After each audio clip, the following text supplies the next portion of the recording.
You've made it to skill 5 and we're ready to start making sounds on our oboe reed.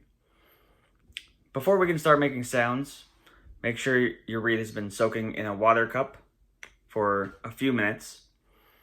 The water should not be all the way up to the cork. It can be touching the thread, preferably not quite as far as I have right now, but definitely not touching the cork. To form our embouchure, I want to start by thinking about saying the word paw. Paw, paw, paw. Before we would let air go, we have paw, paw, paw. And that's going to be the general shape of our mouth. When we add the reed, paw, paw, paw, you can already hear air going through the reed. But we're actually going to just use lots of air support from down low, like we did in our breathing exercises earlier in the book.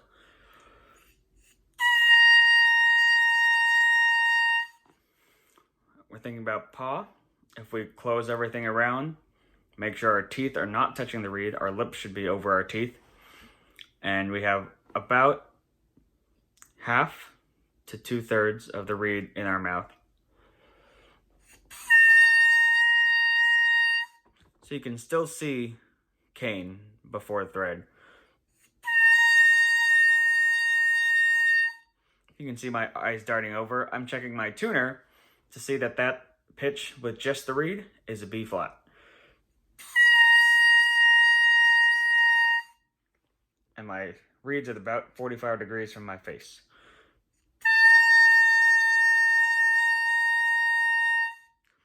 That should be our first sound with just the reed.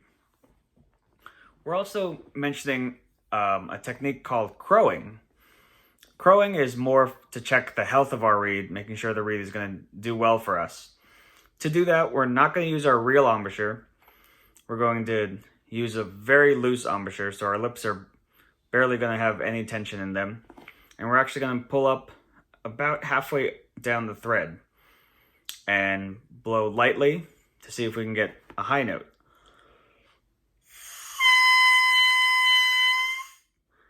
It should be about a C. A B is a little bit too low, so C is our goal. And if we take that and blow really fast air, we should be able to get that C and an extra C below at the same time.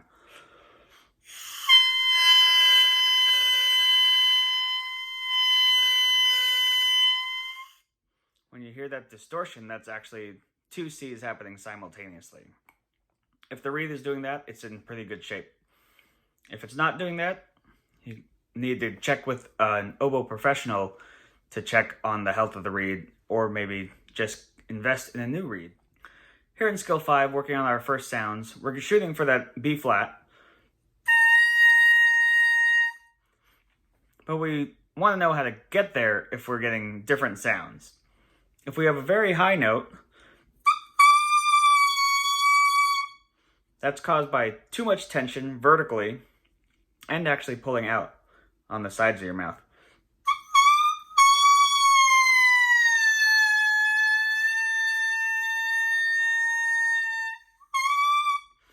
So you can see the corners of my mouth going up.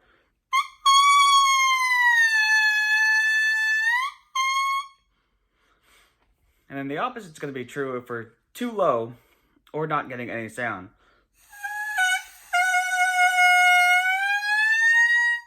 I'm actually pulling the reed into my mouth a little bit more. I'm too loose and my jaw is too far down.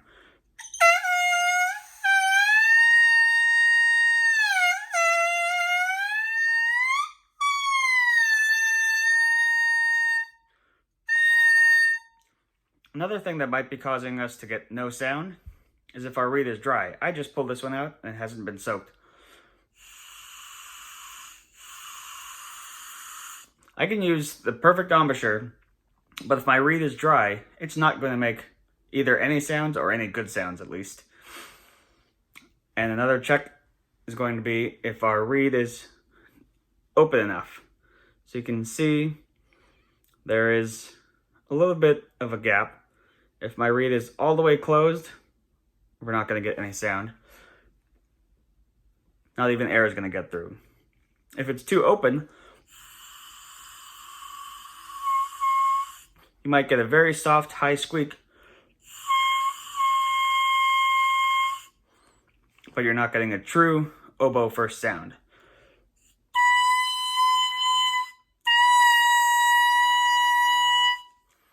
We want a nice big sound that's not screeching high and not just air.